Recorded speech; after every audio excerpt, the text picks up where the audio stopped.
vision sur l'actualité togolaise et sur le monde. La Gazette du Togo, une vision sur l'actualité togolaise et sur le monde. Mesdames, Messieurs, bonjour et merci pour votre fidélité à Pyramide FM et au D12, le rendez-vous politique du dimanche. Ce dimanche, 11 novembre, le monde célèbre la fin de la Première Guerre mondiale. Il y a 100 ans, le monde mettait fin à plusieurs années de conflits qui ont atteint aussi le Togo.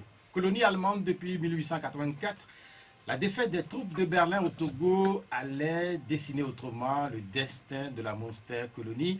Le Togo allemand a vécu avec la fin de cette guerre. Se souvient-on encore de la période allemande au Togo? Quels auront été les bienfaits ou non de l'intrusion des soldats français et anglais sur le sol togolais? Depuis un siècle pour certains et plus proche depuis 58 ans, le Togo indépendant fait son chemin au moment où ce qu'on a appelé les alliés paradent sur les lieux de l'armistice en France. Quel est l'état de santé du Togo? Probablement que les réponses vont différer ce dimanche en clôture d'une semaine politiquement riche et variée en actions, réactions et constats. À la manette, le gouvernement et sa majorité, l'Assemblée nationale, la CENI et son président, mais aussi la coalition des 14, 2 conseils des ministres, plusieurs décisions, plusieurs sessions des députés, diverses adoptions. On retiendra pour l'essentiel la convocation du code électoral, l'adoption d'un avant-projet de loi portant révision constitutionnelle, l'acceptation du 8e représentant de l'opposition à la CENI, mais aussi 3 jours pour enregistrer de nouveaux votants. Quand on s'arrête après cette série d'accélérations, on peut légitimement se demander si le Togo a ainsi retrouvé la voie de la sagesse et de la raison. Les esprits de division et de la politique politicienne ont-ils quitté momentanément la scène politique? Conakry a-t-il permis des avancées ou le déplacement de la capitale guinéenne n'aura été qu'une simple promenade de santé? En vérité, je vous le demande, la CEDEAO aide-t-elle réellement le Togo à tourner définitivement la page de sa crise sociopolitique? Alpha Condé et Nana Akufo-Addo ainsi que l'ensemble des chefs d'État de la communauté sont-ils aussi préoccupés au même degré que des millions de Togolais de Lomé à Saint-Cassé? Une des questions qui ont pris corps dans les esprits des Togolais de savoir comment est-ce qu'ils vont passer ou observer les fêtes de fin d'année. Le petit Papa Noël sera-t-il au rendez-vous avec des cadeaux, des jouets et autres programmes festifs? C'est Brigitte Adjamago Johnson qui est notre invitée. La coordinatrice de la coalition de l'opposition nous dira si la coalition survivra-t-elle à l'épreuve des échéances des prochaines semaines au Togo. Les numéros de l'émission sont 96 50 34 37 et 70 43 09 70. Le technicien est Venceslas Boga Koudoyo. Brigitte Adjamago Johnson, bonjour. Bonjour. Comment vous allez? Ça va bien, merci. Nous ne sommes pas à la télé. Malheureusement, nous ne sommes pas à la télé. Et quand vous étiez rentré en studio, je vous complimentais pour votre boubou. Parce qu'il est beau ce boubou. Je ne sais pas combien ça coûte, mais... Oh là là. Même celui qui filme, il confirme que ça doit coûter un peu. Vous avez participé à plusieurs émissions depuis le début de la crise et je ne sais plus si vous êtes toujours intéressé par les émissions, si vous vous lassez finalement d'être appelé à participer à ces émissions-là, puisque depuis plus d'1 an maintenant, vous avez fait plusieurs plateaux. Je ne sais pas quel est votre état d'esprit ce dimanche. Non, mais c'est un état d'esprit combatif, un état d'esprit d'une leader qui est heureuse de pouvoir s'adresser aux auditeurs de Pyramide FM qui sont des Togolais et des Togolaises épris de liberté et qui aspirent à la démocratie et qui se battent et qui ont foi en ce que ce combat aboutira. Et il aboutira, quelles que soient les difficultés, au contraire. Au contraire, ces difficultés sont annonciatrices de l'atterrissage, comme dirait quelqu'un, je pense que notre lutte aboutira. Vous êtes convaincu de ce que vous venez de dire? Absolument. Si je n'en étais pas convaincu, je ne le dirais pas. Si je n'en étais pas convaincu, eh bien, l'honnêteté aurait voulu que je dise non, voilà, je démissionne, j'abdique parce que je n'y crois plus. Mais je ne suis pas du tout dans cet état d'esprit-là, au contraire. Bien, merci. J'étais samedi, c'est-à-dire hier, dans la soirée avec un de vos anciens étudiants. Et il est installé à Lomé après des années passées en Europe. Et il m'a dit qu'il est inquiet pour le Togo et il m'a demandé que ça doit être l'une de mes toutes premières questions. Et comment rassurer cet ancien étudiant qui, après des années en Europe, est venu s'installer à Lomé, mais qui dit son inquiétude. Est-ce que vous le rassurez, puisque actuellement il nous écoute? Je le rassure parce que et je rassure en même temps tous mes concitoyens et concitoyennes en leur disant que le combat que nous menons est un combat qui dure, qui paraît âpre, éprouvant, mais ce n'est pas étonnant parce que nous cherchons à déraciner une dictature de plus de 50 ans. Et plus on approche la fin, plus ce combat va être dur. Et je demande à tous et à chacun, à chacune, de garder les nerfs solides pour que nous puissions aborder les phases à venir de ce combat. Vous parlez de dictature. C'est une guerre. Oui, vous parlez de dictature. Je ne sais pas si je dois dire de même, mais mais c'est une dictature. C'est une dictature, Pierrot, je suis désolé. Vous voyez bien comment ça fonctionne. Vous voyez bien comment, même si des lois existent, on s'en fout complètement. On ne les évoque que lorsque on sent que ça va conforter la dictature, que ça va aider à se maintenir. C'est un pays qui est conduit vraiment par coup de force, où les individus se lèvent, mettent en place des stratégies qu'ils appliquent. C'est tout, c'est ce que nous vivons en ce moment au Togo. Je vous le conseille. Et je ne sais pas comment vous voulez qu'on l'appelle. Il n'y a aucune sécurité, aucune garantie contre l'arbitraire. Nous sommes tous, comment dirais-je, susceptibles, un jour ou l'autre, de passer à la trappe. Votre espoir. Et les citoyens se demandent à quelle sauce on sera mangé. Mais je leur dis, tout ça est normal. Tout ça est normal. C'est lié au combat que nous menons.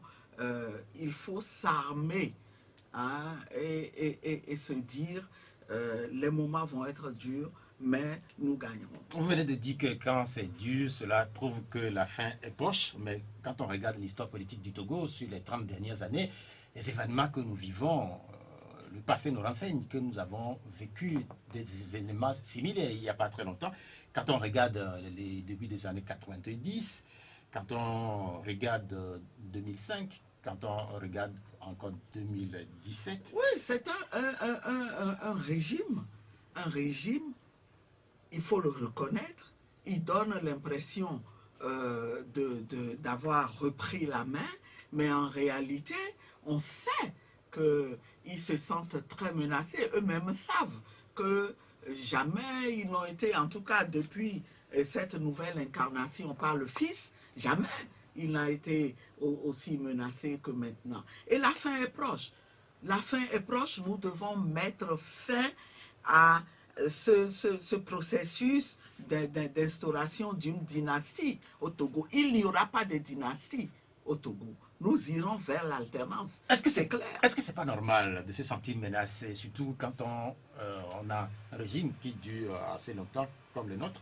Est-ce que c'est pas finalement normal qu'ils se sentent menacés? Mais s'ils se sentent menacés, qu'ils jouent le jeu, formellement, nous sommes censés être en démocratie, qu'on laisse jouer les règles de la démocratie.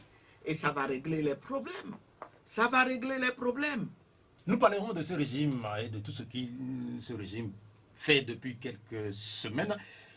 Mais je vais revenir encore à votre ancien étudiant, puisque beaucoup de Togolais de l'extérieur ont envie de revenir. J'aimerais bien le connaître, cet ancien étudiant, et j'espère qu'en off, vous me donnerez... Volontiers, volontiers. Beaucoup de Togolais espèrent rentrer dans le pays, s'installer et y vivre parce que beaucoup sont partis, ça fait des dizaines et des dizaines d'années. Que conseillez-vous à ces Togolais de la diaspora? Eh bien, ce que je leur conseille, c'est de continuer à se battre. C'est de continuer à se battre comme ils le font déjà très très très bien et je les en félicite. Il nous faudra dans les jours à venir, les semaines à venir, mieux synchroniser nos efforts. Il n'est pas question du tout que qui que ce soit baisse les bras. Il va falloir que nous fassions euh, sauter le bouchon, que nous libérions l'avenir du Togo, cet avenir qui est hypothéqué, pour que tous nos frères et sœurs qui sont contraints de vivre à l'étranger puissent revenir avec tout ce qu'ils ont pu acquérir comme expertise pour qu'ensemble nous puissions bâtir ce Togo. Il faut créer les conditions pour qu'ils rentrent. Ce qui est sûr, c'est que s'ils rentrent maintenant, eh bien, c'est comme cette jeunesse qui est perdue et qui se demande de quoi demain sera fait et qui n'arrive pas à se construire, qui n'arrive pas à s'épanouir. Il faut faire quelque chose. Quand vous parlez de pour conditions, que le pays avance. oui, quand vous parlez de conditions sur le plan économique, plusieurs institutions internationales ont salué ces derniers jours les efforts qui sont faits par les autorités du Togo. Ces chiffres ont été portés à bout de bras par le régime et plusieurs de ses soutiens. Est-ce que vous joignez l'instant, madame, je vais terminer la question, l'instant de cette embellie-là, est-ce que vous joignez votre voix à dire bravo, à applaudir? Moi, ce que je sais, c'est que les chiffres, on peut leur faire dire ce que l'on veut. Et ce que je sais aussi, c'est que le meilleur indicateur, c'est les retombées que nous avons sur les populations. Et pour l'instant, les retombées sont plutôt négatives. Les retombées sont plutôt négatives. Vous savez discuter avec les opérateurs économiques et vous verrez comment ils se plaignent. Vous verrez, ils vous diront que l'économie togolaise est à terre, que rien ne bouge. Hein, les gens ne savent pas où donner de la tête. Et allez interroger l'OTR pour voir quelles sont ses recettes, quel est le niveau de ces recettes. Hein, depuis quelques années, il y a des indicateurs qui ne trompent pas. Nous, on ne se laisse pas impressionner par ces satisfecits qui sont délivrés par les institutions internationales. D'ailleurs, ces institutions n'ont jamais développé un pays. Pour développer un pays, il faut une vision de la part des dirigeants qui aiment leur pays et il faut une volonté politique. Pour l'instant, nous ne l'avons pas encore au Togo. La seule volonté que nous avons au Togo, c'est celle d'un régime qui veut se maintenir, coûte que coûte. Ce qui se dit de plus en plus porte sur les réformes que les autorités du Togo portent, les réformes économiques. Mais vous venez de dire que le panier de la ménagère ne ressent pas les effets de ces réformes-là. Comment justement améliorer cet environnement? Mais comment l'améliorer? Mais c'est évident. C'est évident que à la base, il y a un problème politique qu'il faut régler. Et ce problème politique est lié à la gouvernance. Vous ne réglez pas les questions de gouvernance, mais on a beau faire des réformes, c'est des réformes de pure forme. Je ne veux pas faire un jeu de mots. Chacun sait que ces réformes ne régleront rien tant qu'on continuera à gouverner le Togo comme il est gouverné, tant qu'il y aura des individus qui, du moment où ils font allégeance au régime, sont autorisés à faire ce qu'ils veulent, à piller, à gérer les ressources comme ils veulent, à les piller sans reddition de comptes. Et c'est l'impunité totale. Vous croyez que c'est dans ce contexte d'impunité et pour les crimes économiques qu'on va développer le Togo? Mais ça ne trompe personne. Ça ne trompe personne. Les institutions internationales ne font que de la diplomatie. Et vous savez, si ces institutions Vous me dites qu'elles sont complices. devraient Vous me dites qu'elles sont complices. développer... Non, mais elles ont leur logique, elles obéissent à leur logique. Elles obéissent à leur logique. Elles obéissent à leur logique. Donc, et même la coopération, la coopération, qu'elle soit internationale ou bilatérale, elle est au service d'intérêts qui sont des intérêts étrangers. Ce n'est pas pour les beaux yeux des Togolais. Sinon, il y a longtemps que on ne parlerait plus de pays en développement. Je pense qu'il est temps de se dire les choses. Il est temps de se dire les choses. Et personnellement, je suis heureuse quand j'entends des chefs d'État aujourd'hui, comme le chef d'État ghanéen, dire courageusement, nous n'avons plus besoin d'aide, et dire nous voulons ceci pour notre pays. Je pense que il y a de quoi se réjouir en espérant que ça va montrer la voie à la nouvelle génération de dirigeants qui va suivre. Vous parlez de conditions politiques à améliorer pour qu'éventuellement l'économie puisse en tirer profit. Nous allons parler de politique. Aujourd'hui, les Togolais, ils n'ont plus confiance en les faits politiques. Ils se posent des questions sur ce qui arrive à leur classe politique depuis bientôt 30 ans, après le soulèvement du 5 octobre. Visiblement, on a l'impression comme s'il y a une maladie qui atteint cette classe politique-là. Est-ce que, quelque part, vous avez un problème? Quand je dis vous, y compris ceux de l'opposition et du pouvoir, est-ce que vous avez un problème? Ah ben, je ne comprends pas le sens de la question. Ce que je sais, c'est qu'il y a une partie de la classe politique qui comprend très bien les aspirations du peuple et qui essaye de faire prévaloir ces aspirations. Et en face, nous avons une autre partie de la classe qui, elle, n'a d'autre souci que de servir des intérêts claniques, et par la même occasion de servir leurs propres intérêts particuliers. C'est tout. Pour moi, c'est aussi simple que ça. C'est aussi simple. Voilà le jeu qui se fait. Donc le problème, c'est le régime qui est là. Absolument. Le régime est la source des problèmes des Togolais. Il est la source des souffrances des Togolais. Et les Togolais le savent, qu'ils ne pourront espérer bien vivre un jour qu'en changeant de régime. Et c'est pour ça qu'ils se battent. Les problèmes que nous avons au Togo, ces problèmes ont été transportés le week-end dernier à Conakry, puisque vous-même, vous faites partie de cette délégation qui est allée rencontrer notamment le président guinéen Alpha Condé. Et il se dit qu'à un moment donné, des discussions, Alpha Condé, le président de la Guinée, aurait dit qu'il n'est pas au courant du déroulé de la feuille de route au Togo. Est-ce qu'il a vraiment dit? Mais vous savez, d'abord je voudrais dire à Conakry qu'il y a eu des consultations bilatérales.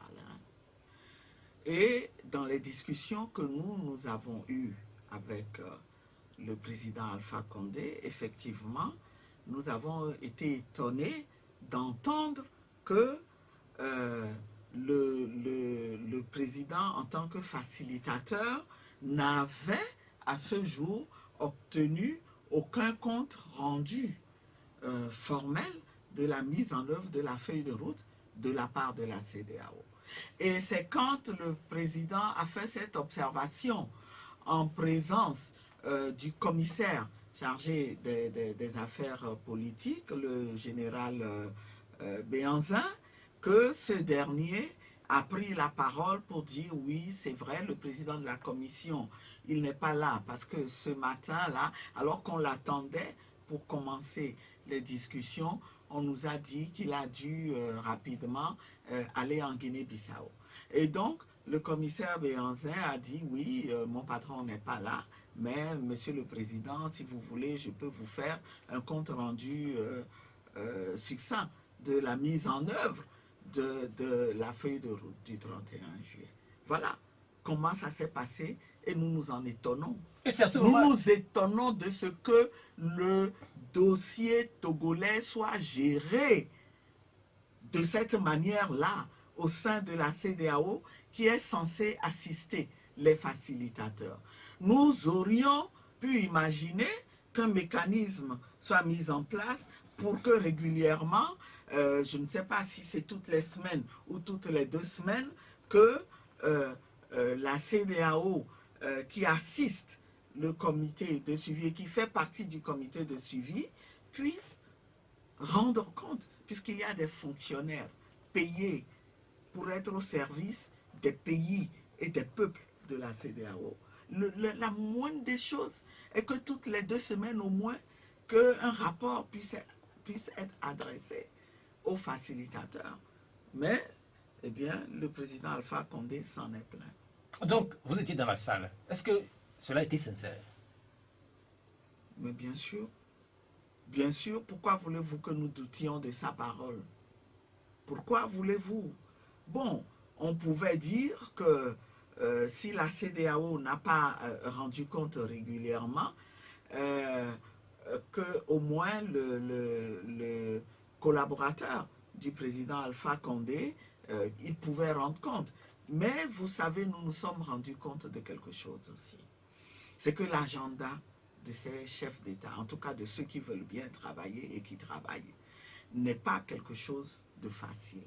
Et je peux comprendre dans ces conditions-là que tant qu'il n'y a pas une pression, que un dossier comme le dossier du Togo ne soit pas prioritaire par rapport aux autres dossiers liés aux responsabilités premières, aux charges premières du facilitateur. C'est une des leçons que nous avons tirées de Conakry. Si vous voulez qu'on s'occupe de vous, eh bien, il faut faire pression par votre présence physique.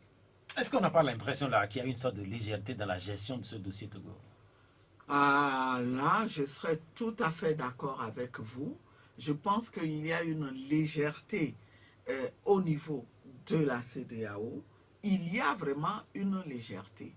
Et je ne sais pas si je vais trop vite, mais cette histoire de communiqué non signé que l'on voit traîner sur les plateformes est une preuve de plus que cette institution-là est gérée pratiquement comme une épicerie.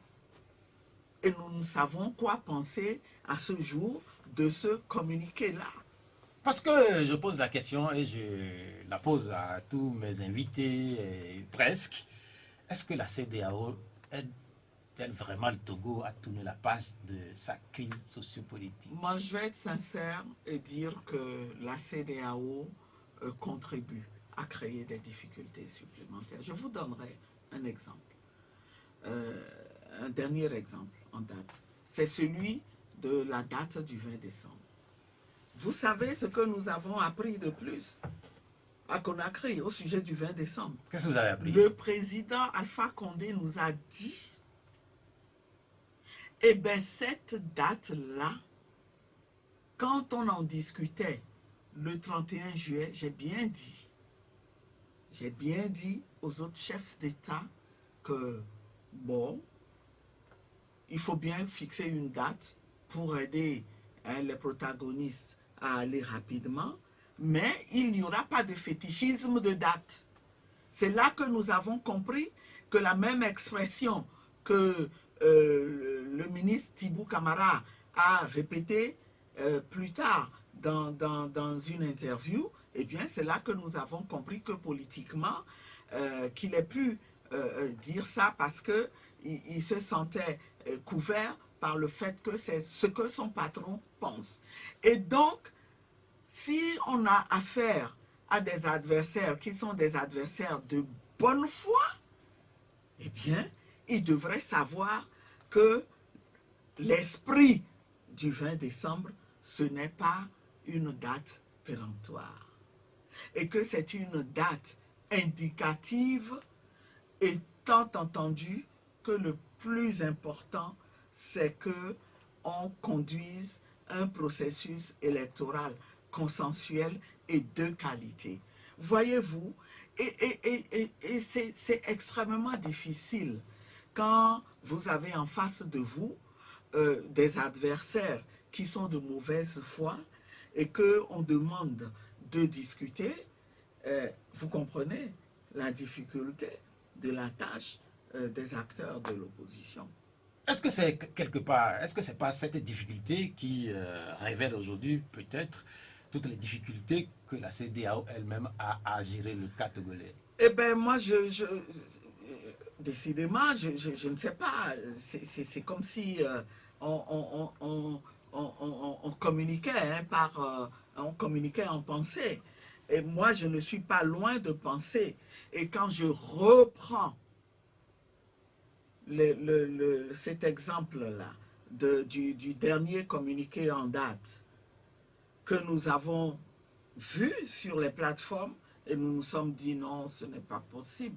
Voici un texte dont le contenu n'est pas conforme à ce que nous avons entendu à Conakry avant de partir. Voici un texte qui n'est même pas signé. On ne sait pas de qui il est. Parce que n'importe qui peut prendre un papier en tête CEDEAO et écrire un communiqué au nom de la CEDEAO. C'est la signature ou les signatures qui permettraient d'authentifier le communiqué. Et voici un texte qui est bourré de fautes. Non, ce n'est pas possible.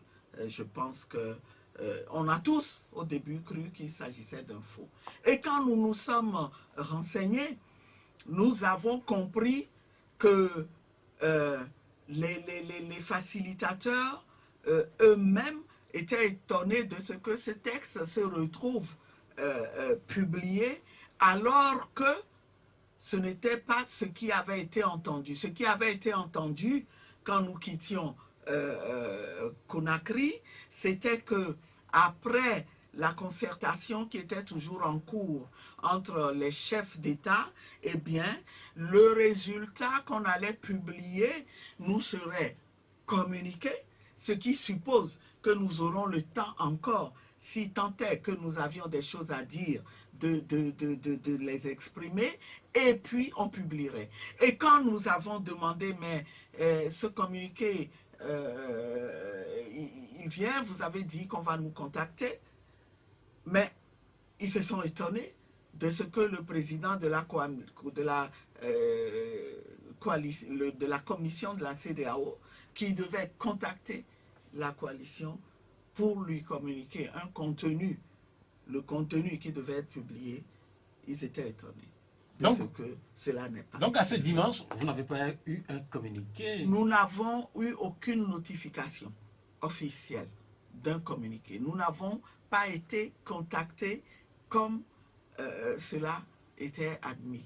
La procédure qui était prévue à Conakry n'a pas été suivie. De retour de Conakry, on a quand même noté ce silence qui a entouré votre retour. Alors, quand je parle de votre retour, y compris celui des représentants du pouvoir en place, oui. Est-ce que cela a été décidé comme cela à Conakry? Bien sûr, a posteriori, vous comprenez. Vous comprenez ce que si vous sous-entendez que nous avons décidé quelque chose avec le régime, rien n'a été décidé avec le régime. D'ailleurs, nous n'avons pas échangé politiquement, nous n'avons même pas échangé avec les représentants du régime.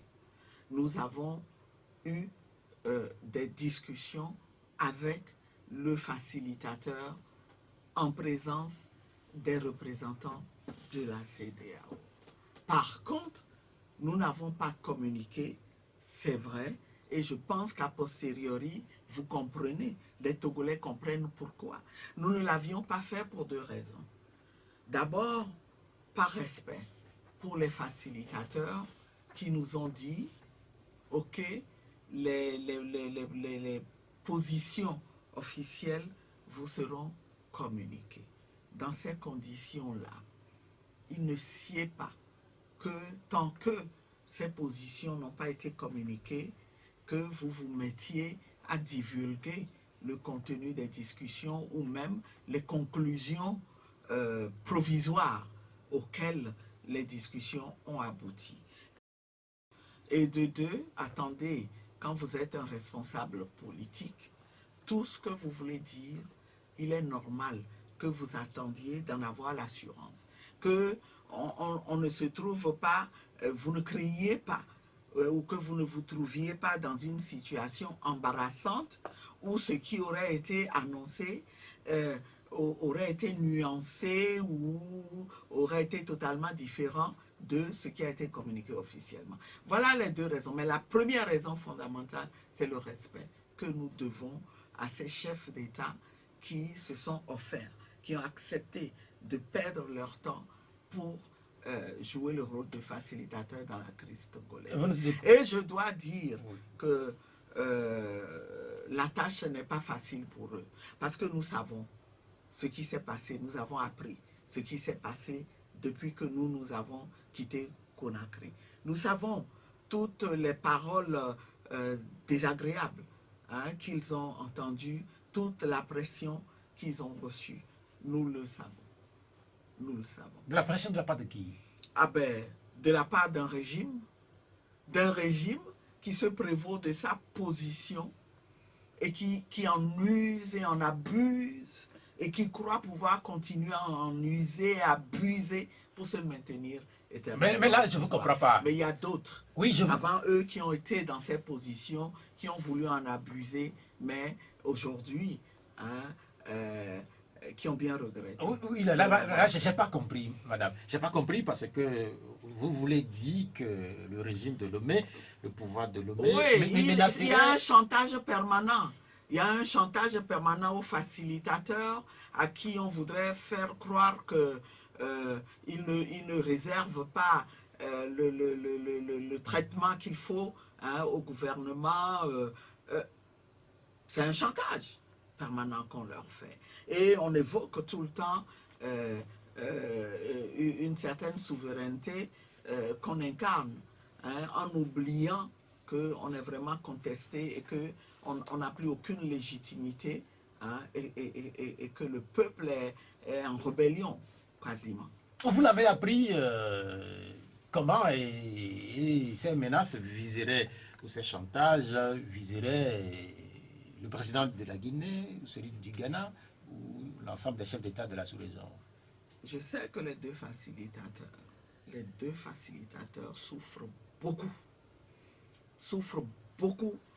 de la nature de ce régime, de l'attitude de ce régime. Mais c'est tout bon pour nous. C'est tout bon pour nous parce que c'est un régime qui se dévoile tout seul, qui se conforte tout seul une certaine réputation. Le moment de la vérité viendra. Absolument. Vous nous écoutez à Pyramide FM en direct ce midi. Notre invitée, c'est Mme Brigitte Adjabagbo Johnson de la CDPA et coordinatrice de la coalition de l'opposition des 14. Si vous écoutez l'émission le soir, sachez que c'est une rediffusion. Cette semaine, plusieurs actes ont été portés, notamment opposés par le gouvernement pour les élections du 20 décembre. Le gouvernement a notamment convoqué le corps électoral. Et au niveau de la coalition, vous en êtes offusqué, vous condamnez même. Et quoi de plus, madame? Écoutez, M. Pierrot, moi je ne sais pas si je me demande où se trouve le corps électoral aujourd'hui. Je cherche en vain ce corps électoral qui est convoqué. Vous le connaissez? Vous l'avez déjà vu? On vous l'a identifié? On vous l'a identifié? Ce n'est pas moi qui l'ai convoqué, madame. Voyez-vous? Je disais si c'était moi, j'allais vous le montrer. Que nous avons un régime pour lequel les lois ne représentent rien du tout. Les lois sont à la limite un outil qu'on a et qu'on manipule à sa guise pour conforter ses positions. Est-ce que ce corps électoral qu'on a convoqué, il existe aujourd'hui dans un contexte où on vient de terminer ce recensement qui est ce soi-disant recensement dont on n'a pas encore vu les résultats. Moi, je n'ai pas vu de fichier électoral, je n'ai pas vu de liste électorale à afficher quelque part. Et donc, les possibilités de recours que les citoyens ont n'ont pas pu être exercées. Un recensement qui intervient dans un contexte où la majorité, je dis bien la majorité, des électeurs ne sont pas allés se faire recenser. Ce n'est pas parce qu'on aura sorti des élèves de cours primaires, on aura sorti un peu de tout, qu'on sera allé chercher des étrangers, hein, qu'on aura tout fait pour bourrer la liste, que on va faire croire à l'observateur averti que les Togolais sont allés se faire enregistrer. Et donc, dans ce contexte-là, vous vous permettez de convoquer un corps électoral, tout simplement parce que vous voulez faire très rapidement, vous voulez accélérer les choses avant que la véritable CENI ne soit installée et croyant pouvoir mettre les gens devant le fait accompli. Voilà la situation à laquelle nous faisons face et c'est ridicule. Nous avons un régime qui ne craint pas le ridicule. Et heureusement que le ridicule ne tue pas. Sur la question du corps électoral, il se dit beaucoup de choses. En réalité, que dit la Constitution par rapport à la ou le code électoral par rapport à la convocation de ce corps électoral? Mais le corps électoral, c'est une question de logique et de bon sens. On dit qu'il faut convoquer ce corps électoral-là à un moment donné du processus. Mais encore faut-il qu'il existe d'abord, non? C'est un corps virtuel qu'on compose. Est-ce que c'est un corps virtuel? Alors, on convoque un corps électoral et, on ouvre hein, la période de dépôt des candidatures et puis on se rend compte que, oh là là là là, on va être coincé parce que, bon, on va nous reprocher d'avoir empêché des candidats hein, qui ne se sont pas enregistrés parce qu'ils ont respecté le mot d'ordre du boycott. On dit, ah non, exceptionnellement, hein, vous pouvez déposer vos dossiers, même si vous ne vous êtes pas encore fait enregistrer, même si vous n'avez pas encore de carte d'électeur. Mais est-ce que vous voyez ce désordre-là, cette bouillabaisse? C'est dans ça qu'on va organiser des élections qui ne seront pas contestables, qui vont mettre fin à plus d'une année hein, de crise. Est-ce que finalement, c'est Pour faire référence à la phase récente de cette crise. Quand on regarde, est-ce que finalement, ce n'est pas... Est-ce que ce n'est pas une préparation... On vit dans l'illusion, dans un cocon. Madame, est-ce que ce n'est pas finalement une préparation de crise? Parce qu'on est en crise et on se presse et finalement... On veut aggraver la crise. Ah. On veut aggraver la crise. Et je ne sais pas dans quel but ultime, mais on l'aura. On l'aura si on s'entête. Parce que dans certains milieux, il se dit par rapport à la convocation du corps électoral, qui n'est précisé nulle part ailleurs, que ce corps devrait être constitué avant d'être convoqué. Qu'on pouvait le constituer au fur et à mesure que le processus avance. Voyez-vous, des fois, on se demande comment certaines personnes réfléchissent, comment certains des concitoyens réfléchissent. Et on n'a pas du tout peur de se ridiculiser. On avance toutes sortes de raisonnements. On ne respecte aucune convention, aucun code. On fait comme si chacun était libre d'interpréter hein, selon des paramètres qui sont les siens. Et on crée une cacophonie qui ne dit pas son nom.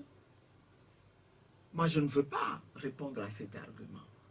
Je ne veux pas répondre à cet argument parce que quand on parle de corps électoral, ça correspond à quelque chose de précis, à quelque chose qu'on peut circonscrire. Et aujourd'hui, ce corps électoral-là, il n'est pas circonscrit. Il ne l'est pas encore. Si on demande aujourd'hui la liste, le fichier électoral, eh bien, ce qui fait office de CENI ne peut pas la produire. Mais ils le produiront plus tard. Après avoir convoqué, c'est ça. C'est-à-dire on peut tout se permettre. Est-ce que justement là, oui, justement là, on peut dire qu'on est un peu dans l'absurde, mais est-ce que ça va avoir des incidences sur le processus si ce corps qui n'est pas constitué aujourd'hui et qui est convoqué, est-ce que en le convoquant aujourd'hui, avant de le constituer, est-ce qu'on aura des incidences sur le vote du 20? d'abord, vous parlez du vin. Moi, je ne sais pas de quoi vous parlez. Ce que je sais, c'est que, enfin, le régime a daigné autoriser une Assemblée nationale à ses bottes, à nommer le 8e membre, le 8e représentant de la coalition, et que, enfin, la CENI va pouvoir, ils vont pouvoir se retrouver avec les 8 autres représentants pour organiser la CENI et pour réfléchir à un chronogramme, affiner le chronogramme, comme cela a été dit le 23 septembre dans le relevé des conclusions, et un processus électoral consensuel, rassurant, qui inspire confiance à tous les Togolais pourra avoir lieu. Et on nous dira quand est-ce que nous pourrons aller à des élections qui sont des élections de la qualité que les Togolais attendent. À propos du 20 décembre, on a eu quand même plusieurs déclarations à la suite de l'annonce de ce 20 décembre ou bien de la confirmation de ce 20 décembre. Le chef de file de l'opposition, Jean-Pierre Fabre, parlait d'amusement, que le chef de l'État, Faure Gnassingbé, et sa majorité s'amusent. Mieux ou peut-être plus, le PNP, avec sa réunion hebdomadaire, on a appris que oui, où le processus sera arrêté. Qu'est-ce que vous ajoutez à toutes ces déclarations venant, par exemple, de la CDPA ou de Mme Adiamagu? Non, j'ajoute ce qui est. J'ajoute ce qui est, et qui est que le 20 décembre n'est pas une date péremptoire, que on ne peut, les chefs d'État eux-mêmes ont compris qu'ils ne doivent pas sacrifier la qualité et ils ne doivent pas sacrifier la paix qui est au bout, qui sera au bout d'élections transparentes et démocratiques. Vous faites allusion à quel chef d'État? Vous parlez de quel chef d'État? Mais je parle des deux facilitateurs. Mais les deux facilitateurs... Les autres chefs d'État, nous ne les avons pas vus. Mais ils se sont entendus. Au sommet, cela a été dit explicitement. Si vous faites allusion aux chefs d'État, notamment aux deux, le dernier communiqué de la CEDEAO vient confirmer que les élections doivent avoir lieu au Togo le 20 décembre. Et ils sont en phase. En réalité, ils sont en phase avec cette phase. Justement, Pierrot, justement, et vous m'offrez l'occasion de mettre encore une fois le doigt sur un indicateur qui montre que ce communiqué est un communiqué bizarre, à part le fait qu'il n'est pas signé. Lorsque le communiqué qui est censé, qui est supposé être cautionné par les facilitateurs, mentionne que le prolongement du recensement va se faire sans préjudice du 20 décembre, vous voyez que c'est totalement contraire à ce que le chef de l'État guinéen nous a redit devant témoins. Il nous a refait l'histoire, la genèse de ce 20 décembre-là. Il nous a dit le contexte dans lequel ça a été choisi. Et je préfère croire que ce monsieur pour lequel nous avons beaucoup de respect parce qu'il s'est sacrifié, Quel monsieur? pour nous aider à régler le chef de l'État guinéen qui est un des facilitateurs. Je préfère croire qu'il ne peut pas être incohérent à ce point. Et je dis, et j'en tire la conclusion, que ce communiqué que nous voyons circuler porte la marque du gouvernement, qui justement, encore une fois, abusant de son statut, a forcé le contenu. C'est une expression qui vient du régime en place. Quand vous parlez de ce monsieur Alpha Condé, il n'y a pas très longtemps, un de nos invités ne croyait plus à sa crédibilité à intervenir dans la crise togolaise, puisque lui-même a des problèmes chez lui en Guinée. Est-ce que quelque part, ça ne joue pas contre le Togo, la situation en Guinée? Ben, naturellement, je pense que c'est du pain béni pour le régime qui veut résister. Et on sait qu'ils en ont usé, abusé aussi. C'est du pain béni. Mais ce qui nous intéresse, nous, c'est que le président Alpha Condé en est venu à s'impliquer dans la gestion de notre processus parce qu'on lui a fait recours. Parce que le chef de l'État en difficulté est allé le chercher. Donc, il n'a pas voulu s'immiscer. Et donc, étant impliqué, nous, ce qui compte pour nous, c'est les actes qui sont posés. C'est les actes qui sont posés et faites-nous confiance si nous voyons qu'il y a un acte qui va à l'encontre des aspirations à la démocratie, des aspirations à l'alternance du peuple togolais, nous les dénoncerons. Nous les dénoncerons. Et nous disons, ce communiqué, nous nous posons des questions. Nous attendons des réponses. Bien, merci. Nous voulons nous assurer que ce communiqué vient est effectivement de la vraiment CEDEAO. signé Bien. de la CEDEAO à le consentement des facilitateurs. Merci facilitateurs. beaucoup, madame. Nous allons permettre aux auditeurs de participer à l'émission, comme c'était de tradition. Et pour ceux qui viennent juste de nous rejoindre sur 105.5, retenez que nous sommes au D12 de Pyramide FM et que notre invité est Diamago Johnson, Brigitte de la CDPA et de la coalition des 14. Les numéros de l'émission 70 43 09 70 et puis 96 50 34 37.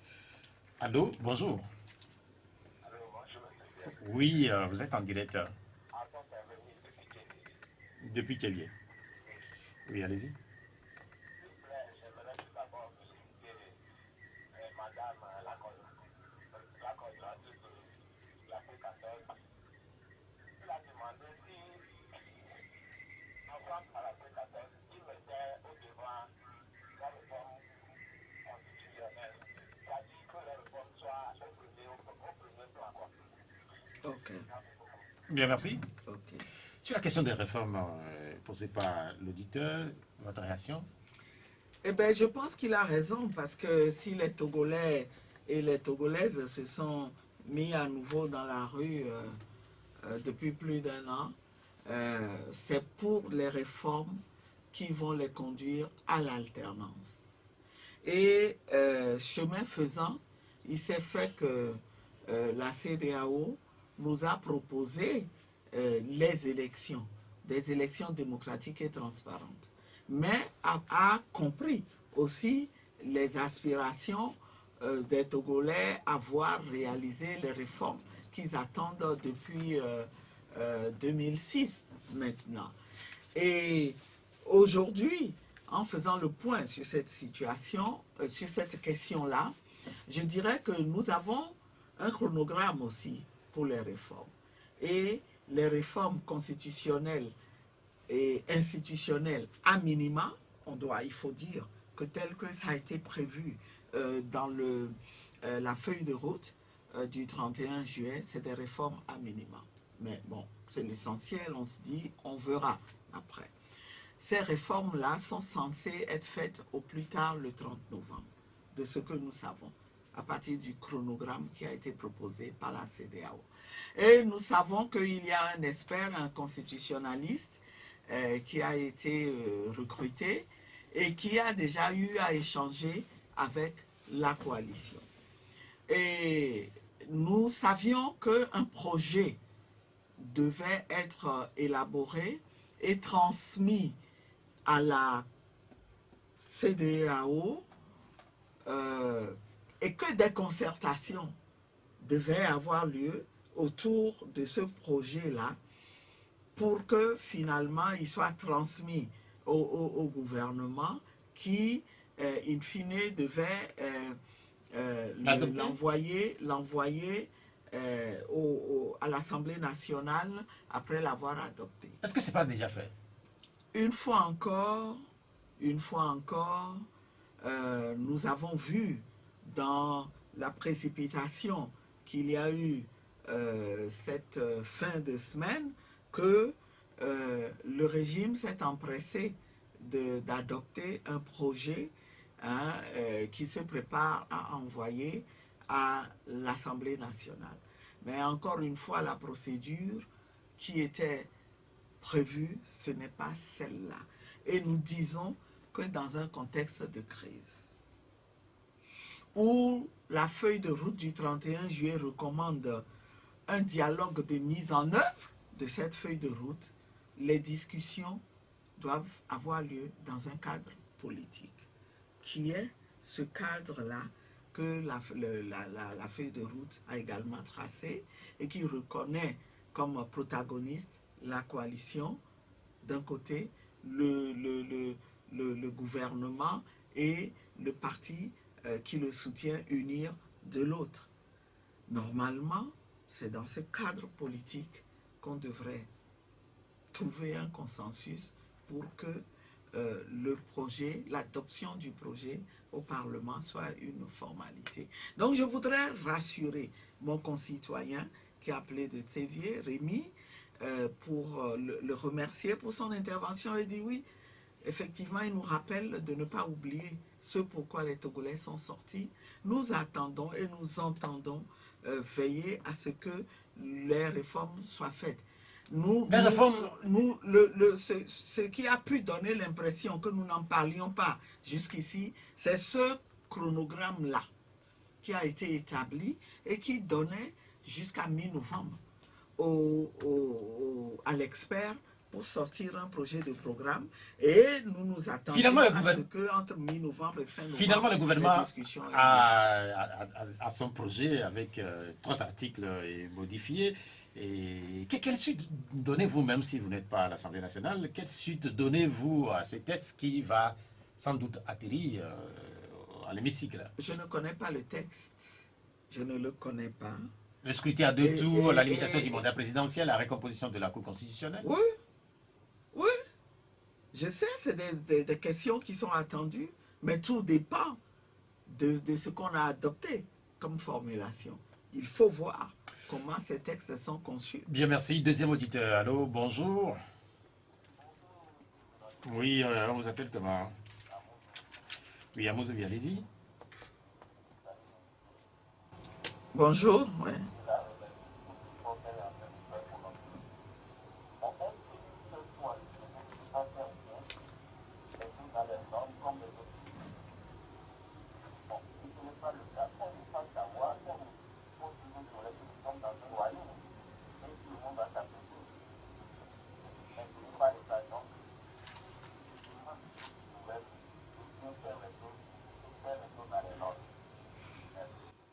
Bien, merci. Juste un constat.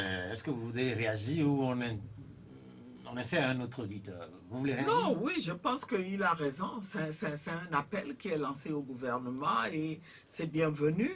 Il n'est jamais trop tard pour bien faire.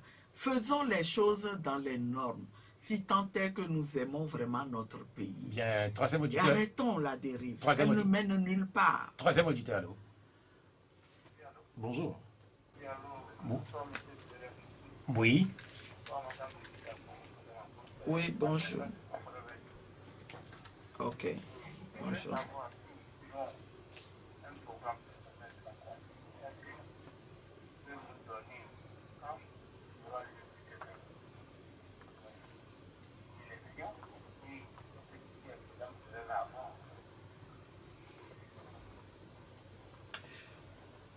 Bien, merci. Selon vous... Merci pour la question, mais encore, il y a deux points dans cette question. La question de la date. Mais la question de la date, la position de la coalition a toujours été... Cette question relève du ressort de la CENI. Mais encore faut-il laisser la CENI faire son travail de manière indépendante et en tant qu'institution spécialisée avec toutes les expertises dont elle a besoin. C'est la CENI, en l'état actuel des choses, qui, s'étant réunie, va pouvoir examiner le processus et dire, voilà le calendrier qui est raisonnable si nous voulons bien faire les choses et organiser des élections démocratiques, des élections qui ne soient pas contestées. Et donc, nous ne pouvons pas, a priori, nous prononcer sur une date précise. Nous croyons en l'indépendance de la CENI. Mais quand on parle Il faut la laisser Mais quand on parle- travailler de manière indépendante et non lui donner des ordres comme le régime a toujours fait et comme il est en train de faire maintenant. Nous sommes en contexte de crise, madame, vous le savez, et que cette date-là n'a pas été précisée par la CENI, cette date a été donnée par la CEDEAO. À titre indicatif, et les chefs d'État, la CEDEAO, à travers les débats que nous avons eus la dernière fois, le 23 septembre, tout comme les débats récents que nous devons d'avoir à Conakry, ils reconnaissent que si la CENI, ayant examiné tout ce qu'il y a à faire et ayant conçu le processus, aboutit à la conclusion que c'est à telle date qu'on pourra organiser des élections, mais la CEDEAO et le sommet des chefs d'État ne pourra qu'entériner. Le sommet des chefs d'État ne pourra pas les obliger parce qu'ils savent les conséquences que ça pourrait amener. Vous savez très bien que le prochain presser le prochain sommet de une la CENI à organiser des élections coûte que coûte. Le prochain sommet de la CEDEAO, c'est le 22 décembre. Donc, Oui. 2 jours après, le 20 décembre. Tout à fait. Donc, quelque part, est-ce qu'il ne va pas être trop difficile d'avoir l'aval de ces chefs d'État-là qui se réuniraient? Pourquoi Oui, Pourquoi est-ce que ce serait difficile d'avoir leur aval si on laissait la CENI faire son travail tranquillement? Clairement, pourquoi est-ce que, par exemple, ces chefs d'État-là ne disent pas, puisqu'on parle de fétichisme de date, à vous qui êtes allé à Conakry, pourquoi est-ce que ces chefs d'État ne prennent pas leurs responsabilités pour dire publiquement que... Voyez-vous, je vais vous dire encore une fois les choses autrement. Nous sommes dans un haut lieu de la diplomatie. Et des chefs d'État sont amenés à interférer dans un conflit qui oppose un gouvernement à ses concitoyens. J'ai bien pesé mes mots. Je n'ai pas dit à son opposition. J'ai dit à ses concitoyens. À une partie de ses concitoyens. À ses concitoyens. À l'immense majorité de ses concitoyens. Eh bien, écoutez, quand on a beau analyser les choses et qu'on voit très bien qu'il y a des responsabilités qui incombent au gouvernement et qui sont à la base de ce conflit, on prend des gants pour le dire. Mais parce qu'on prend des gants, ce gouvernement qui n'est pas raisonnable, parce qu'on est courtois, on respecte les règles diplomatiques, eh bien, il prend tout pour argent comptant. Il fait exprès, mais il va le faire jusqu'à ce que ça lui retombe à la figure. Allô? C'est pas parce qu'on vous respecte que vous ne réfléchissez plus pour comprendre ce qu'on est en train, pour décoder ce qu'on est en train. On a compris, madame. On va insérer le 4e auditeur. Allô? Oui, bonjour. Oui, Appel-été, allez-y. Bonjour, monsieur Appel-été.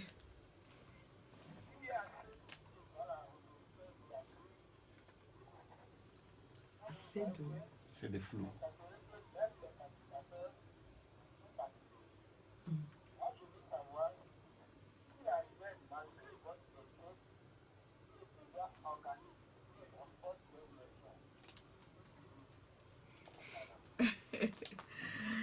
Merci beaucoup, c'est une très bonne question, chers concitoyens.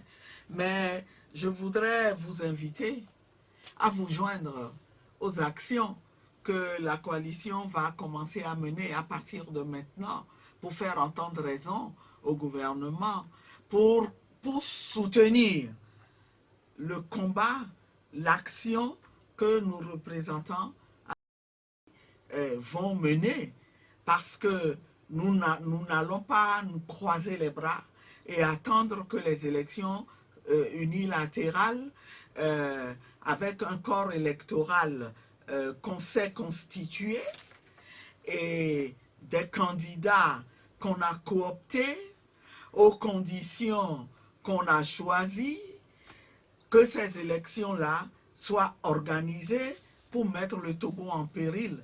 Non, non, non, c'est un devoir pour nous tous de nous lever et d'éviter que ça n'arrive, d'amener nos frères qui sont en perdition, nos frères et sœurs qui sont en perdition, de les amener à devenir raisonnables. Bien, merci à notre auditeur. Allô, bonjour. Oui, c'est Canidec. Comment vous allez? Ok, allez-y. Bonjour Canidec, comment allez-vous? Ok.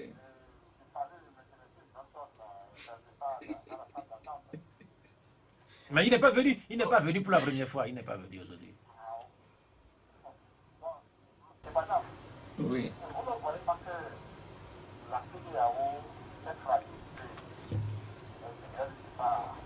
au moment où il y a crise, on va venir en tant que organisation internationale, vous avez exercé, vous avez donné une crise, et puis vous donnez ça à un protagoniste de la crise de la mettre à réduction.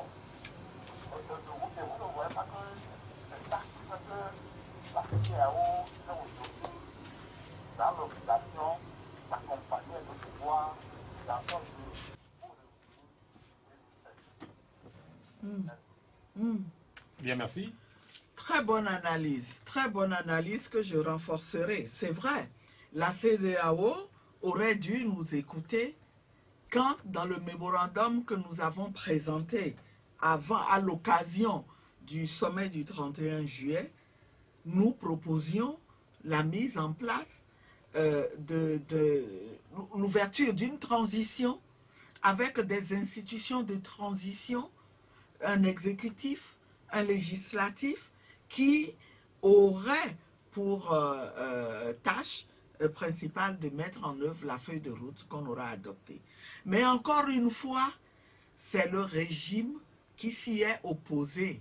Et quand vous voyez, vous lisez bien la feuille de route, il est dit quelque part, il y a une formule qui a été utilisée dans laquelle, et qu'on a dû soutirer, on a dû finir par arracher difficilement au gouvernement, dans laquelle il était dit qu'il s'engageait à être ouvert à travailler avec d'autres acteurs.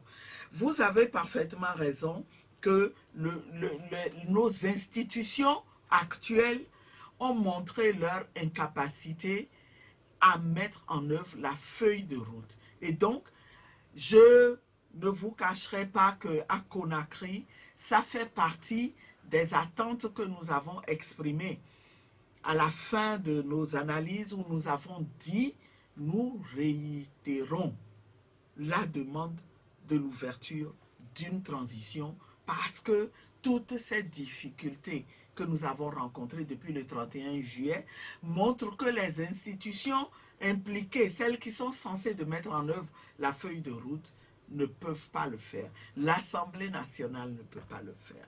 Le gouvernement ne peut pas le faire. La Cour constitutionnelle ne peut pas le faire.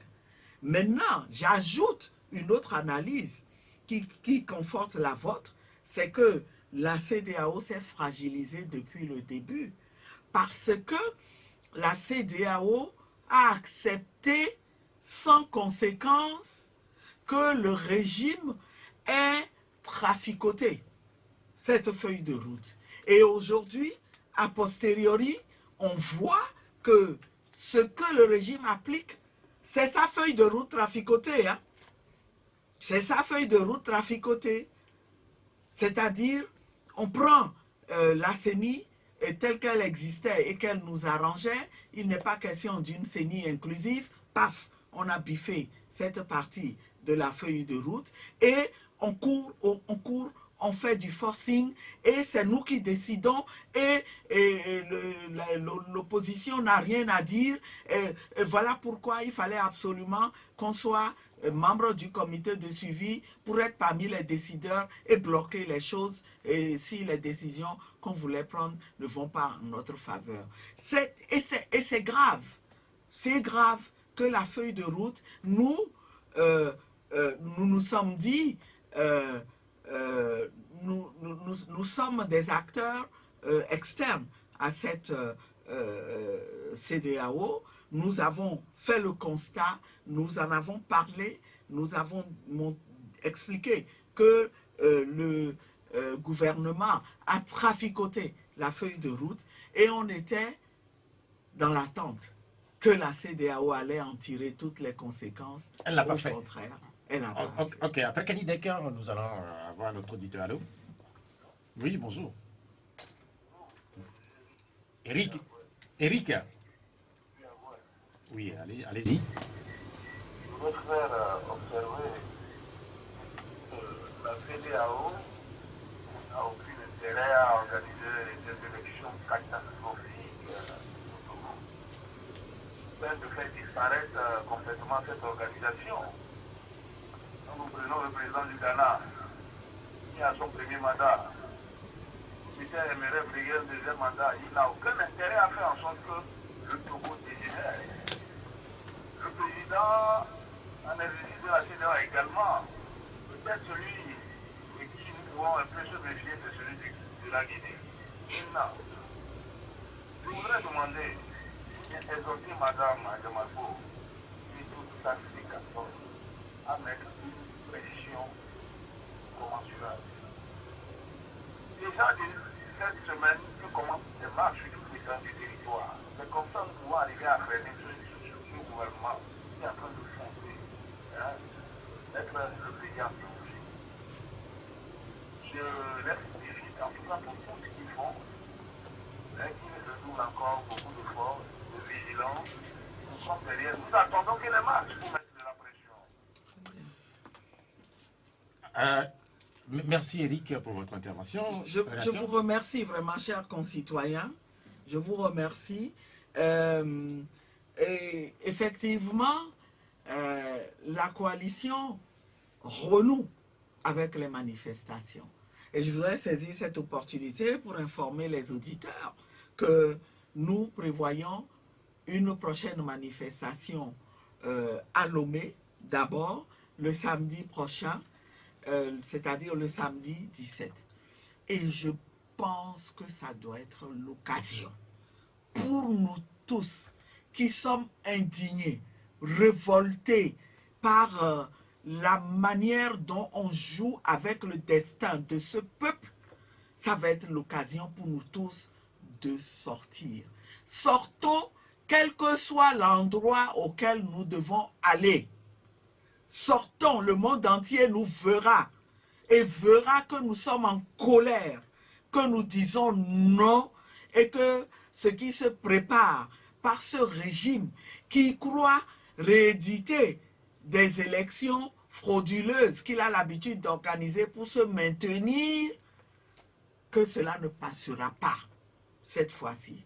Je vous invite tous, mes concitoyens et chères concitoyennes, donnons-nous rendez-vous samedi prochain, le 17. Ah ben? Ah ben. Oui, mais en fait, il y a aussi cette question que les Togolais ne comprennent pas. Et finalement, est-ce que Bé est une république? Écoutez,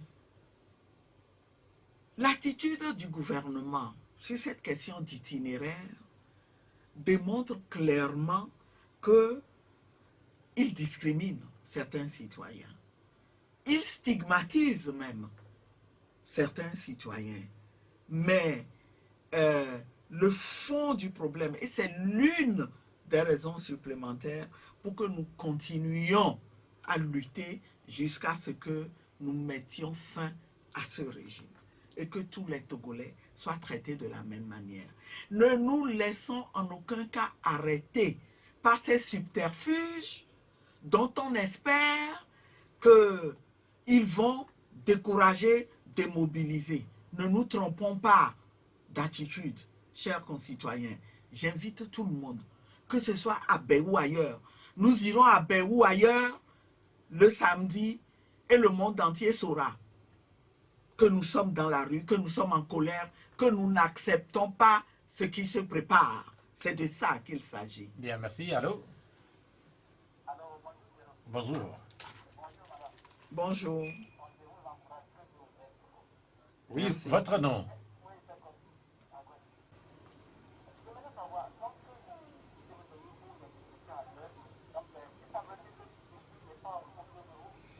Oui, oui,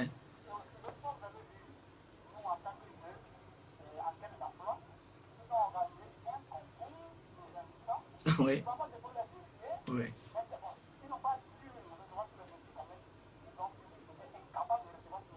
Oui.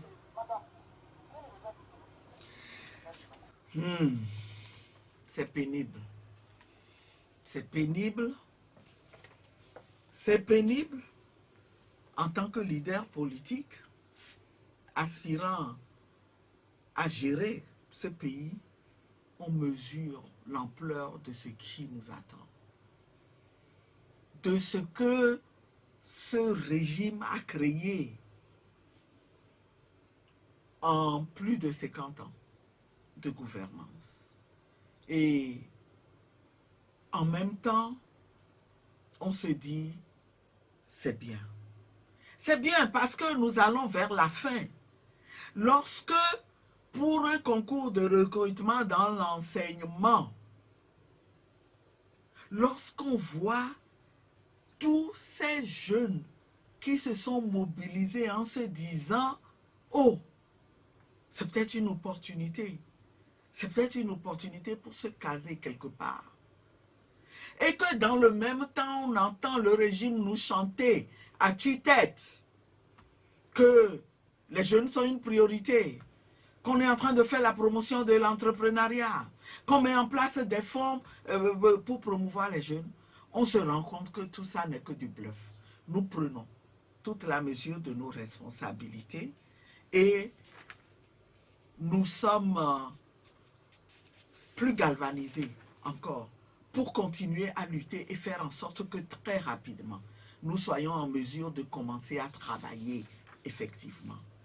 Que cette manie que l'on a, vous savez ce qui se passe avec ces programmes de promotion de l'entrepreneuriat? Vous savez comment ces jeunes qui bénéficient de ces financements, comment ils sont manipulés et traités avec mépris? Quand on en arrive même à les forcer de devoir remercier, de dire publiquement leur gratitude au chef de l'État, comme si c'était de sa poche qu'il avait sorti. Ça fait où? Mais j'ai entendu des jeunes sur les médias qui se sont crus obligés, en parlant de leur projet, de dire « je remercie le chef de l'État ». Dans quel pays?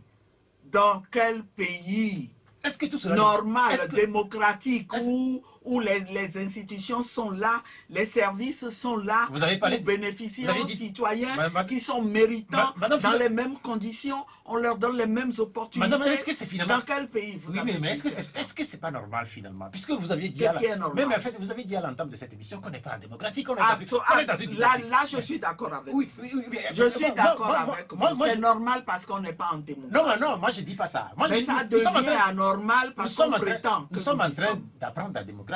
Nous sommes en train d'aller vers la démocratie. Est-ce que finalement, c'est pas normal que de tels actes subsistent encore? Non, non, ce n'est pas normal. Ce n'est pas normal. Ce n'est pas normal parce que c'est le signe qu'on ne veut pas promouvoir véritablement la jeunesse. On veut se servir tout simplement de la jeunesse pour se maintenir. Et c'est révoltant. C'est révoltant et c'est une façon de bafouer la dignité de ces jeunes qui ont fait des études pour lesquelles les parents se sont saignés. On a compris, madame, votre colère. Et qui en viennent à être utilisés. Un autre auditeur. Allô, bonjour.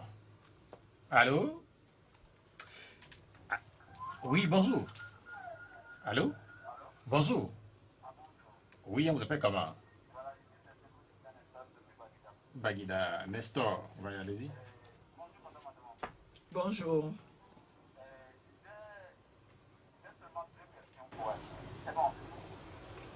Nous savons qu'actuellement la CENI a appelé au dépôt des candidatures. Cette CENI-là, ils contestent le président. Bon, est-ce qu'ils vont déposer la candidature ou pas?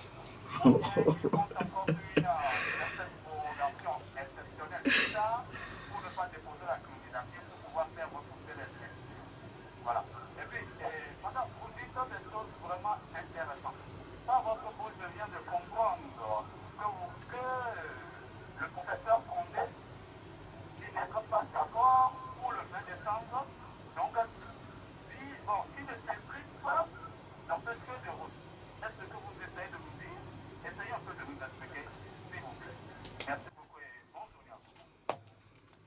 Merci, depuis Baguida.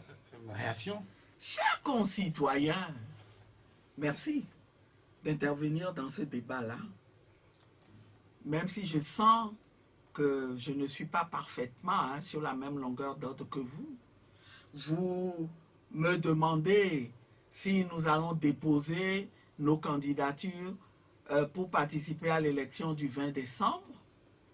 Eh bien, d'après vous, que ferions-nous, que devrions-nous faire si nous sommes des gens cohérents, des gens consistants, des gens qui savent ce qu'ils veulent et des gens qui veulent vraiment se battre pour que ce pays soit libéré de la dictature. Ce que nous allons faire, chers concitoyens, c'est que nous allons nous battre pour que ce régime revienne à la raison. Nous allons nous battre pour qu'il revienne à la raison. Alors, vous demandez si le président Alpha Condé n'étant pas d'accord avec la date du 20 décembre, ne s'impliquerait pas dans la mise en œuvre de la feuille de route.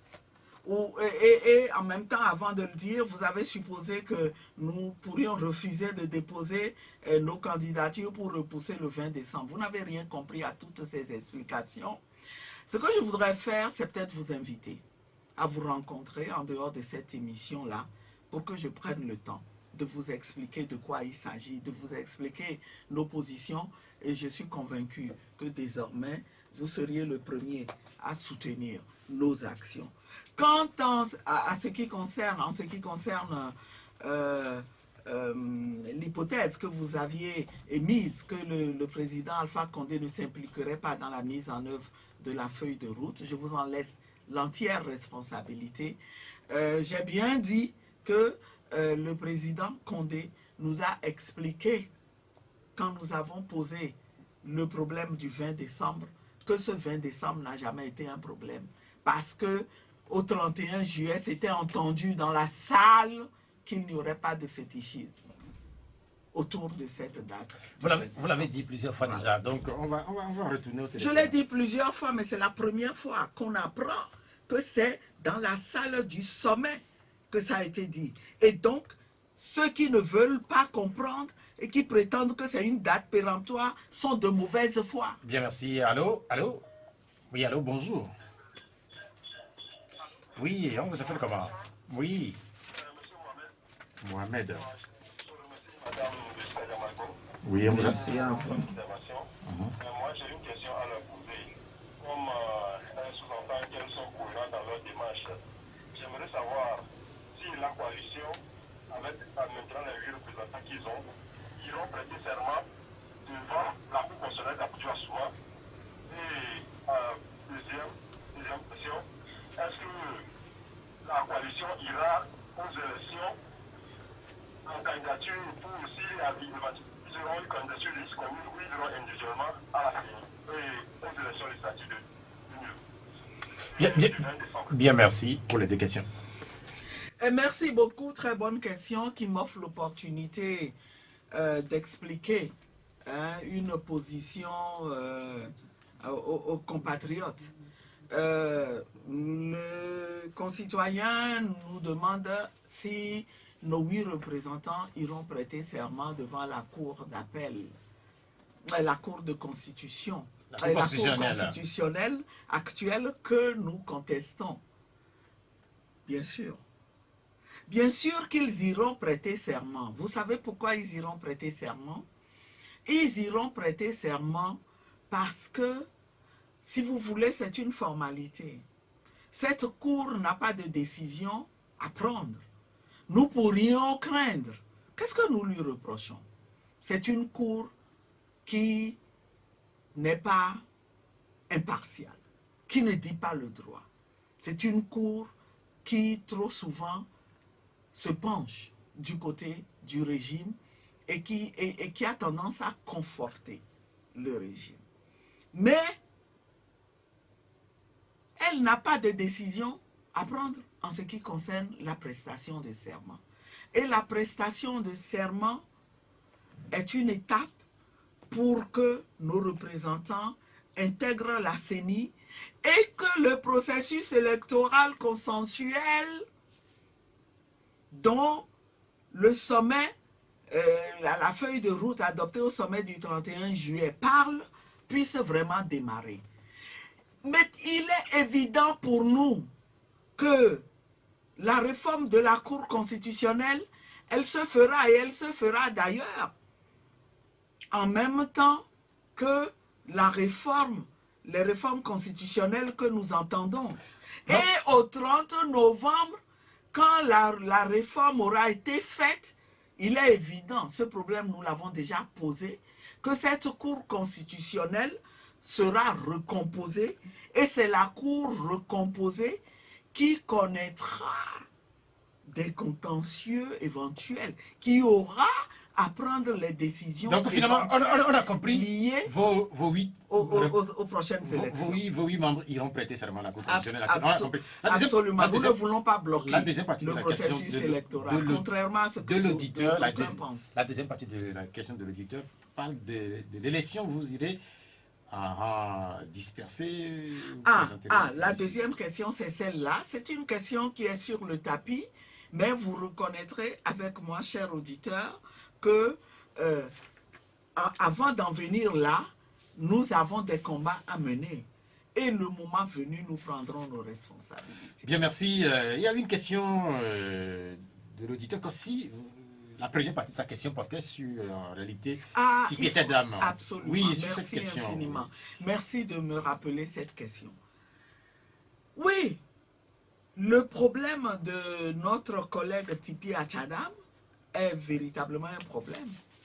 Et on en a parlé à Conakry la dernière fois. Et nous n'avons eu aucun mal.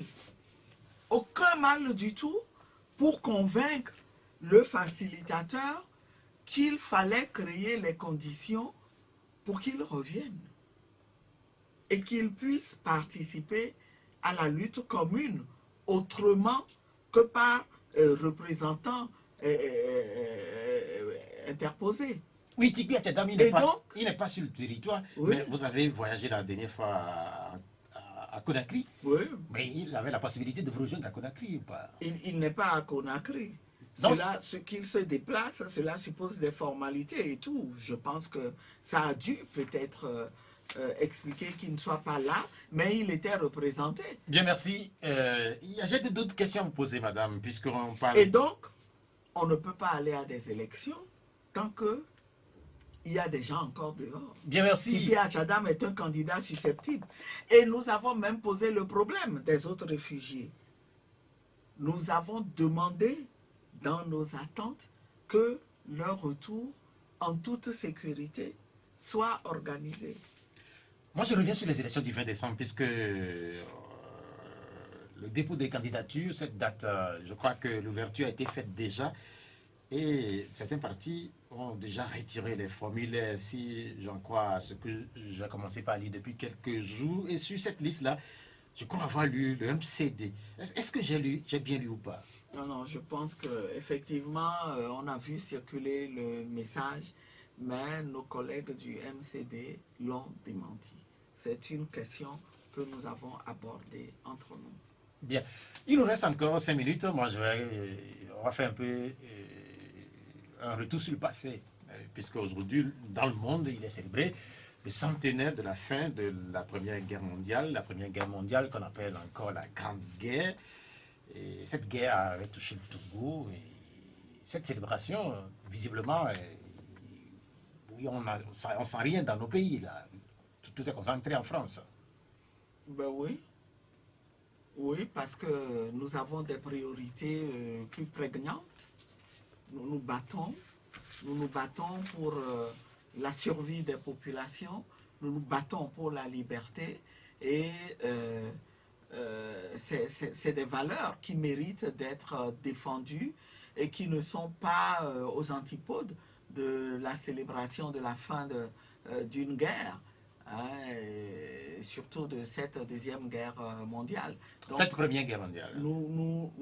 Voilà, cette première guerre. Et nous contribuons d'une certaine manière aussi à célébrer si nous continuons à nous battre au quotidien pour ces valeurs. Avant la guerre, le Togo était allemand et avec la guerre, le Togo était entre-temps franco-britannique et puis par la suite français pour devenir indépendant par la suite. Et il se dit dans certains milieux que le Togo d'aujourd'hui serait différent. Là, on va faire un peu, on va mettre des si les Allemands étaient restés au Togo. Est-ce que vous croyez à ça? Non, ce que j'observe, c'est que effectivement, de ce qui nous est rapporté, ce qui nous a toujours été rapporté de cette période de colonisation allemande, nos aînés, hein, nos pères, ils avaient apprécié. Ils avaient apprécié certaines valeurs. On parlait de rigueur. On parlait de rigueur. Voilà, notamment la rigueur, hein, dont les Allemands faisaient preuve, hein, le goût du travail bien fait et tout, ce qui visiblement tranchait avec ce qu'on a observé par la suite avec les Français, même si on n'était pas vraiment une colonie française. Mais moi, je ne me permettrai pas de juger. Moi, je dirais tout simplement que la colonisation en elle-même, le fait pour une nation donnée de venir s'imposer par la force à d'autres nations n'est pas quelque chose dont il faut faire l'apologie. Ce n'est pas pas parce qu'ils étaient des philanthropes qu'ils sont venus, hein, pour le bien des Africains. Et ce qui est mieux pour nous, c'est que nous, Africains, que tout ce qu'on peut tirer de positif de ce passé, qu'on le prenne, mais que nous prenions en main, hein, notre propre développement et que nous n'attendions rien de qui que ce soit, que nous arrêtions aussi de nous lamenter, hein, sur les méfaits de cette période, parce que le moment est venu où, si nous le voulons bien, nous pouvons prendre nos destinées en main et construire le bonheur de nos populations. Prendre ce destin ou bien notre destin en main, en fait, c'est un discours qu'on entend depuis des années, mais dans les faits, les Africains sont restés visiblement d'éternels assistés. Comment faire? Et moi, je suis optimiste. Et je vois des indicateurs. Vous savez, on ne peut pas dire que globalement, il n'y ait pas eu de visionnaire qui ait essayé quelque chose. Hein, que ce soit de Nkrumah à Sankara, il y a eu des visionnaires, mais malheureusement, ils étaient minoritaires et n'ont pas résisté à la conspiration d'intérêts, hein, qui les a fait périr. Aujourd'hui, il y a encore de l'espoir parce qu'on revoit, hein, des dirigeants qui s'affirment, hein, et qui montrent qu'ils veulent rompre avec cette manière de maintenir la dépendance, hein, de certains peuples, hein, sous prétexte qu'on veut les aider à se développer. Je suis optimiste. Ça fait partie aussi. Non. Vous aurez dû constater que je jetais beaucoup de gueule. En fait, je regardais constamment mon ordinateur. Je ne sais pas si vous l'avez constaté, parce que le Togo était d'une certaine manière présente aux festivités du centenaire. La chanson de Bella Bello, Bléou, a été reprise par Angélique Kidjo. Je sais que vous connaissez cette chanson. C'est vous qui me l'apprenez. Oui, en fait, c'est ce que je suis en train de regarder là, et ça me donne, comme le dit si bien mon confrère Zeus Ziadouvo, il a la chair de poule. Vous avez la chair de poule aussi? Absolument. Je sais aussi que vous chantez beaucoup. Je ne vais pas vous demander de chanter aujourd'hui. Non, j'ai chanté, hein, j'ai chanté dans ma vie. Hein. J'ai fait ça aussi quand j'étais étudiant. Bléou, c'est une très belle reprise d'Angélique Kidjo et dont je salue l'engagement, hein, en passant. Ce sont des personnalités qui font la fierté de l'Afrique. Et tout comme notre compatriote Bella Bello qui a fait l'admiration et la fierté du Togo. Oui, c'était l'époque pendant son donnée. existence. Parmi les fiertés du Cette Togo, époque. parmi les fiertés du Togo, sans doute qu'il y a, il y a également vous. Même si sa valeur n'était pas vraiment reconnue par le régime à l'époque qui avait d'autres préoccupations. Bien, merci. Merci beaucoup. Parmi les fiertés, il y a sans doute vous également, Madame Brigitte Adiamago. Merci d'être venue Merci, c'est gentil. répondre à notre invitation. Ça a été un plaisir pour moi et je voudrais encore une fois rappeler le rendez-vous du samedi 17 à tous mes concitoyens. Bien, merci. Merci. Cette émission, elle s'achève. Elle sera rediffusée tout à l'heure à partir des 19h. Elle a été mise en onde par Vincent Slasboga Koudoyor. Je suis Pierrot Atiobé. À dimanche prochain. Au revoir.